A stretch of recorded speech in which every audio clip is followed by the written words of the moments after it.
Joining me now is Democratic Senator Jack Reed of Rhode Island. He is the ranking member on the Senate Armed Services Committee and has met with President Zelensky in Washington and in Kyiv. Senator, thank you so much for being here. We really appreciate it.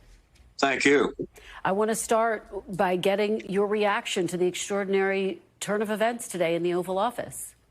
Well, as Richard suggested, this was a calculated political ambush. I don't think this was a accidental interchange that escalated. This was calculated, and it was a shameful display of the lack of leadership of the Trump administration.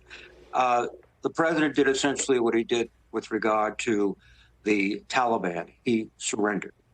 He did that in Doha. He did that without the participation of the Afghan government, and he gave everything the Taliban wanted and even more, and he's doing the same thing again. So his deal-making is not quite up to the demands of international diplomacy, and it was a terrible day for the United States. There are some on the other side that's talking about America first. No, this is America alone. And the basis of our national security since World War II has been a alliance network that has strengthened us, made us more powerful, and he's basically walking away from that. You talk about the America First perspective. Let me get your reaction to what some of your Republican colleagues are saying. Utah Senator Mike Lee, quote, "Thank you for standing up for our country and putting America first, President Trump and Vice President Vance." Indiana's Jim Banks, "Zelensky ungratefully expects us to bankroll and escalate another forever war, all while disrespecting the president. The entitlement is insulting to working Americans." How do you respond to that? Well, if you run the tape back again, the verbal fireworks began with Vice President Vance, and I think probably in a calculated way. And we have been supporting Ukraine along with our allies across the globe, particularly in Europe. But the Ukrainians have been fighting 46,000 casualties or more. I think those are soldiers killed in action. But we're in a situation where everyone thought when the Russians came across the border, Zelensky would flee. And he said, no, don't give me a car, give me ammo. I'm going to fight these guys. And his fight is our fight. It's about freedom versus authoritarianism. It's about a world which sovereign nations can feel that they are not threatened by authoritarian regimes. So all of this apologizing by the Republicans doesn't, I think, eliminate the facts on the ground. We just effectively, in all respects, surrendered to Putin. Senator, really powerful words there. I want to get your sense, given what you're saying, of where things stand now, and if you think it's possible to get these talks, which hadn't even started, the possibility of talks, back on track. The Ukrainians were supposed to sign an agreement to give the U.S. 50% access to its rare earth minerals. That didn't get done today. Do you think it's possible to get these discussions back on track? I hope so, but the conduct of the president and the vice president was dismissive, not encouraging. Frankly, as many have pointed out, if this discussion, as heated as it was, took place behind closed doors, and then the three came out and said, you know, we're still working, we want to ensure that there is a peaceful solution, that would be a very positive sign, but that didn't happen. This is very discouraging, not only for the Ukrainians, but for our allies and our adversaries.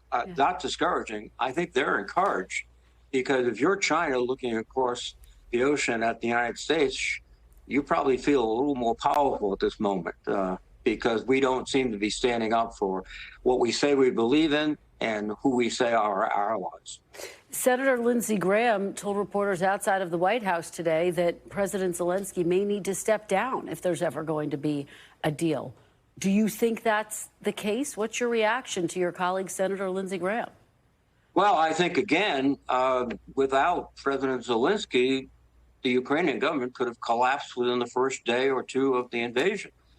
He has fought with tenacity. He has faced difficult challenges, and he continues to have the support of the people of Ukraine. They will not give up the fight. And he is trying to communicate that to the president. This is the feeling, I think, that I see emanating not just from President Zelensky, but from the people of Ukraine. And stepping down will not make a difference. It will not cause the Ukrainian people to say, that's fine, we will subjugate it to the Russians. We like to be serfs of the Russians, etc. That's nonsense. Senator, let me play you a little bit more of what we saw and heard today in the Oval Office. Take a look. Let me tell you, Putin went through a hell of a lot with me. He went through a phony witch hunt where they used him and Russia. You ever hear of that deal? That was a phony Hunter Biden, Joe Biden scam. Hillary Clinton, Shifty Adam Schiff. It was a Democrat scam. And he had to go through that. And he did go through it. We didn't end up in a war. And he went through it. He was accused of all that stuff. He had nothing to do with it. Of course, U.S. intelligence did determine that Putin was trying to meddle in the U.S. election.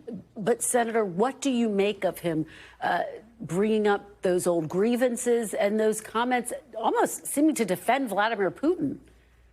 Well, I'm not surprised that he's defending Putin. As you recall, when he was president in his first term, he, I think, went out of his way to facilitate Putin and to essentially to genuflect before Putin. It's suggesting that that situation was something that was just made up is nonsense. That he was impeached by the House and he was not convicted by the Senate, but there was a serious breach, I believe, of the policy and law. Senator, very quickly before I let you go, should Ukraine still consider the United States to be an ally? Ukraine should still consider the people of the United States as an ally, absolutely. And those who are working to keep this support in place. But no, I think the American people have understood the sacrifice they've made and understand if they fall, other democratic countries will be the next victims. And our people, I think, are more aware of what's going on than some of our leaders. Senator Jack Reed, thank you so much for joining us and sharing your perspective today. Please come back and join us again soon. Thanks for watching. Stay updated about breaking news and top stories on the NBC News app or follow us on social media.